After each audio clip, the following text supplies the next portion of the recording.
झारखंड के पूर्व मुख्यमंत्री रहे चंपई सोरेन की, जो आज बीजेपी में शामिल हो गए हैं। इससे पहले उन्होंने बांग्लादेशी घुसपैठियों को लेकर कहा कि घुसपैठियों की वजह से झारखंड के जो आदिवासी हैं उनका अस्तित्व संकट में आ गया है।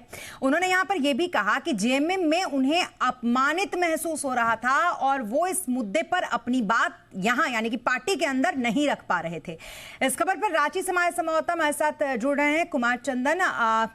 चंदन, एक दिग्गज आदिवासी नेता, पार्टी के लिए बैसाखी की तरह सहारा और 2 जनरेशन से पार्टी को सत्ता में आते और जाते देखने वाला नेता जब पार्टी को छोड़कर जाता है और एक मजबूत कॉम्पिटिटर बीजेपी में शामिल हो जाता है, तो कितना बड़ा डैमेज है ये जेएमएम के लिए?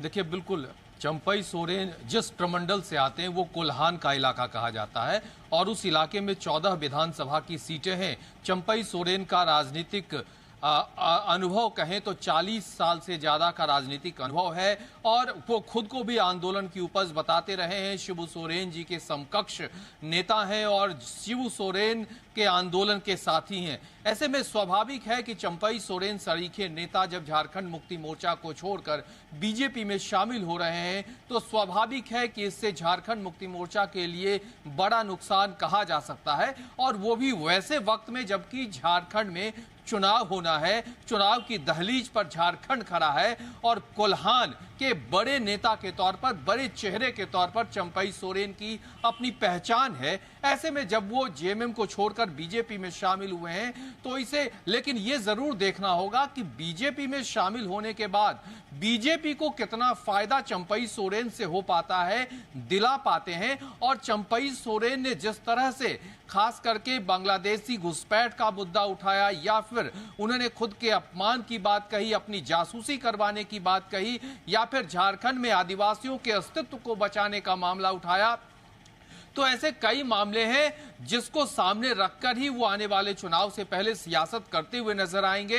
और बीजेपी को लगता है कि चंपई सोरेन के साथ आने से बीजेपी को कोल्हान में ताकत मिलेगी। 14 लोकसभा की जो सीटें उसमें से 9 आदिवासी सुरक्षित विधानसभा की सीटें कोल्हान प्रमंडल में हैं। ऐसे में बीजेपी को उम्मीद है कि चंपई सोरेन उनके लिए एक तुरुप का पत्ता साबित होंगे और उन्हें फायदा मिलेगा। चंदन, जहां तक मुझे याद आ रहा है लगभग 1 साल से वहां पर लक्ष्मीकांत वाजपेयी जी प्रभारी बनकर गए हुए हैं। एक बड़ी उपलब्धि कही जाएगी, एक बड़े और दिग्गज नेता को उन्होंने अपनी पार्टी में शामिल करवा लिया, चाहे जो भी बहाना रहा हो चंपई सोरेन का। देखिए, बिल्कुल इसे तो चुनाव की दहलीज पर खड़े झारखंड के लिए कहा ही जाएगा कि बीजेपी के लिए एक बड़ी उपलब्धि है कि चंपई सोरेन सरीखे नेताओं को बीजेपी में जेएमएम से शामिल करवा लिया गया।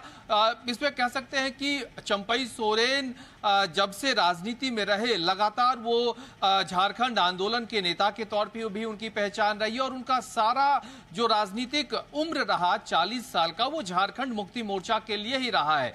वो लगातार झारखंड मुक्ति मोर्चा के साथ काम करते रहे, मंत्री रहे, झारखंड मुक्ति मोर्चा में मुख्यमंत्री बने और अब जबकि झारखंड में चुनाव होना है, इससे पहले अगर बीजेपी चंपई सोरेन को झारखंड मुक्ति मोर्चा से बीजेपी में शामिल करवा ले रही है तो ये बीजेपी के लिए कहा जा सकता है कि बड़ा कार्ड है, बड़ा गेम है, क्योंकि राजनीति परसेप्शन का खेल भी होता है। और ऐसे में चंपई सोरेन जब जेएमएम से बीजेपी में आ चुके हैं तो परसेप्शन बनाने के लिए भी बीजेपी के पास एक बड़ा कार्ड चंपई सोरेन वाला हाथ लगा हुआ है। ऐसे में चंदन, जो ये रामदास सोरेन हैं, इनको कैसे देखा जाए? जेएमएम में भरपाई के लिए तो उनको लाया गया है, लेकिन क्या चंपई सोरेन जितना बड़ा एक जो डैमेज हो गया है उसको भर पाएंगे ये दूसरे सोरेन?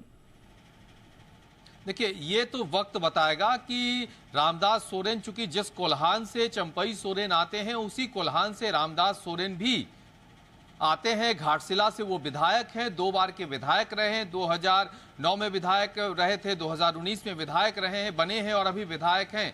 जेएमएम को लगता है कि रामदास सोरेन के बूते, रामदास सोरेन के भरोसे कोल्हान में झारखंड मुक्ति मोर्चा के जो वोटर्स हैं उनको वो मजबूती देने में सफल हो पाएंगे। लेकिन रामदास सोरेन चंपई सोरेन का विकल्प बन पाते हैं या जेएमएम जो है चंपई सोरेन के बजाय अब रामदास सोरेन से डैमेज कंट्रोल कर पाती है, ये तो वक्त बताएगा। लेकिन झारखंड मुक्ति मोर्चा के जो सीनियर लीडर हैं या जो उनके रणनीतिकार हैं वो मानते हैं कि चंपई सोरेन की पहचान जेएमएम में तीर धनुष के सिंबल थे, सिंबल से था जो कि जेएमएम के पास है। और रामदास सोरेन भी वहां जमीनी नेता रहे हैं, शुरुआती दौर से आंदोलन करते रहे, झारखंड आंदोलन में उनकी भी भूमिका रही है। तो ऐसे में जेएमएम को लगता है कि रामदास सोरेन चंपई सोरेन के विकल्प के तौर पे काम कर सकते हैं, लेकिन कितना वो सफल हो पाएंगे ये अब वक्त बताएगा, क्योंकि बिल्कुल चुनाव की दहलीज पर पहुंच चुका वो राज्य है जहां पर बड़ा उलटफेर। बहुत शुक्रिया तमाम जानकारी के लिए कुमार चंदन आपका।